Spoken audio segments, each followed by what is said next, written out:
evening and thanks for joining us on the news update on 24 News Radio and Television. My name is Grace Mwafo. Beginning from the political space, the Deputy National Chairman North of the All Progressive Congress, Buka Dalori, has assumed office as the acting national chairman of the ruling party. This came following the resignation of Abdullahi Ganduje on Friday. According to report, Ganduje quit his position over the reported move by former Kano State Governor Rabiu Kwankwaso to join the APC. Sources at the National Secretariat of the party said that the ex-national leader threatened to resign over an agreement between President Bola Tinubu and Kwankwaso for the latter to join the party. Report has it that all the principal officers of the party, including the National Secretary Ajibola Bashiru, had tried to prevail on him not to resign. Moganduje and Kwankwaso are former governors of Kano State and were once political allies during their days in the People's Democratic Party. Kwankwaso served as governor from 1999 to 2003 and again from 2011 to 2015 with Ganduje as his deputy during the second term. However, their relationship deteriorated shortly after Ganduje succeeded Kwankwaso as governor in 2015 under the APC. Since then, the two have become political rivals, frequently clashing over control of Kano political structure and influence. APC chieftain and policy analyst from Anambra State, Ikawo Kinsman, has decried the recent public criticism of President Bola Ahmed Tinubu and the APC-led administration by former Kaduna Governor Malam Nasser El-Rufai. In a statement in Abuja, Kinsman described El-Rufai's attack as baseless, hypocritical and a desperate attempt to regain political relevance after being sidelined by the current administration. According to Klinsmann, the former governor's anger stems from his failed ambition to secure a ministerial position, a failure largely attributed to national security concerns flagged by the DSS and NSA, which ultimately led to the Senate's rejection of his nomination. Klinsmann warned Nigerians to take El-Rufai's criticisms with caution, highlighting its notorious history of betrayal, opportunism, and self-serving politics. And from PDP, former Senate President and the chairman of the People's Democratic Party's Reconciliation Committee, Dr. Bukola Saraki, has declared that the party must resolve the prolonged controversy surrounding their national secretary before it can convene a proper National Executive Committee meeting or hold a successful national convention. Saraki, who made the statement while addressing journalists in Abuja, stated that the unresolved conflict over who occupies the office of National Secretary had remained a major stumbling block to the party's internal cohesion. He explained that until the issue was addressed, critical meetings like NEC, which determine the party's direction and electoral strategy, would be properly convened.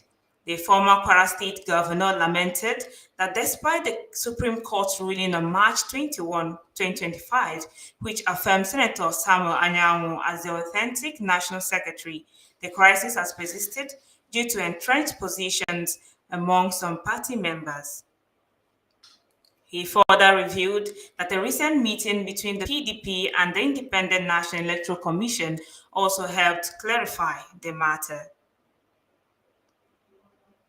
Suspended Rivers Governor Siminalayi Fubara, Minister of the Federal Capital Territory Nyesom Wike, and suspended Rivers Speaker Martin Amawule were seen together in public on Saturday, days after a high-profile peace meeting aimed at resolving the political turmoil in the state. Their joint appearance took place at the burial ceremony of Wike's uncle in Rumekberikom, Rivers State. The event came shortly after Thursday's peace talk in Abuja, brokered by President Bola Tinubu to address the prolonged political crisis between Fubara and his former allies. Meanwhile, supporters of the suspended governor of Rivers State, Siminalayi Fubara, have deferred over his reconciliation with the minister of the Federal Capital Territory, Nyesom Wike. While some welcomed the development, others described the truce, which was mediated by President Bola Tinubu, as fragile and a surrender by the governor. And from Oyo State Governor Shea Makinde has called for national rebirth, saying there is need to give the youth more opportunities to participate in leadership and governance. He met this call at a function in Ibadan, the Oyo State capital. The governor, in a statement by his special advisor on media, Suleiman Olarewaju, urged Nigerians to move out of their comfort zones and work actively towards nation building. The governor lamented the trend of perpetual transition from one crisis to another, noting that without sincere engagement from the citizenry in politics and governance, the cycle would continue. Low turnout marred the Unified Tertiary Matriculation Examination (UTME) mock-up examination held in some designated computer-based tests (CBT) centers across the country. According to reports, only 12% of the 98,232 candidates expected to participate in the exercise conducted by the Joint Admissions and Matriculation Board (JAMB) turned out for the exercise. The development confirmed the concern expressed by the board on Friday following the low number of candidates who printed their notification slips ahead of the examination. The two designated CBT centers at Kugo in Bari and NAF Valley Estate, where the exercise was conducted in Abuja, were virtually empty, as only 15 and 20 candidates were seen in each center, even as 1,000 candidates were scheduled to take their examination in each of the centers.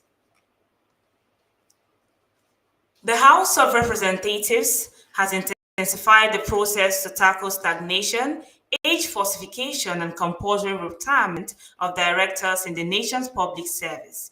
The House is also considering 30 days bereavement leave in the service. This followed a public hearing organized by the House Committee on Public Service Matters to garner expert opinions and public views as part of ongoing reforms to modernize the public service. The Speaker of the House, Tajuddin Abbas, said the hearing provided a platform for open dialogue on the legislative proposals that cut across welfare, institutional efficiency, and public service accountability. He also pledged the House readiness to address stagnation in the federal civil service, adding that development has become a major source of frustration for many civil servants who, despite years of service and consistent performance, find their career growth stalled. Tajuddin said under consideration also was a motion to investigate and prosecute age falsification in the Nigerian civil service, adding that age falsification had been a long-standing challenge that eroded the integrity of the system. President Bola Tinubu has mourned the passing of elder statesman, business mogul, and philanthropist Aminu Dantata.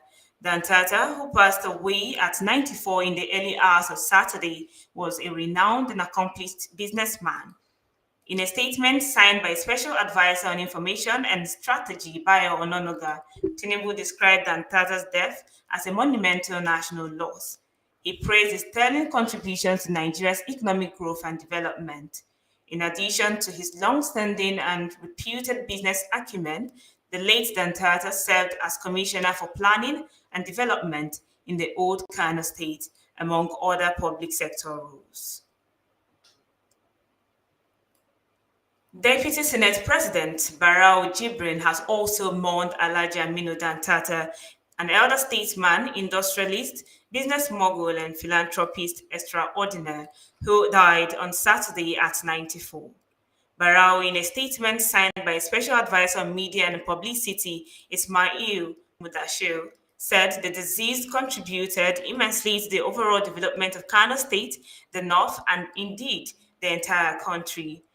He said for decades, Dantata was a leading figure in various business spheres: trading, construction, property, banking, manufacturing, oil, and gas.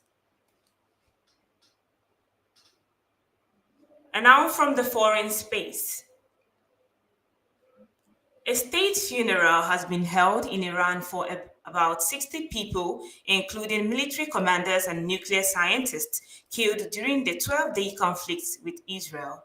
Coffins draped in the Iranian flag, bearing portraits of deceased commanders, were flanked by crowds near Tehran and Gelab Square. The conflict ended with a ceasefire earlier this week after the US became directly involved by bombing key nuclear sites in Iran.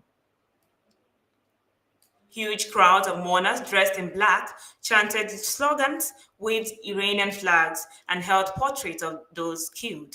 Ahead of the event, a media campaign urged people to participate, with authorities providing free bus and metro rides. Government offices were shut for the day. Among those being laid to rest is Mohammad Bagheri, the highest ranking military officer in Iran, who was chief of staff of Iran's armed forces. In total, Iranian authorities said 627 people were killed in Iran. Israeli officials said 28 people were killed in Israel following missile attack by Iran.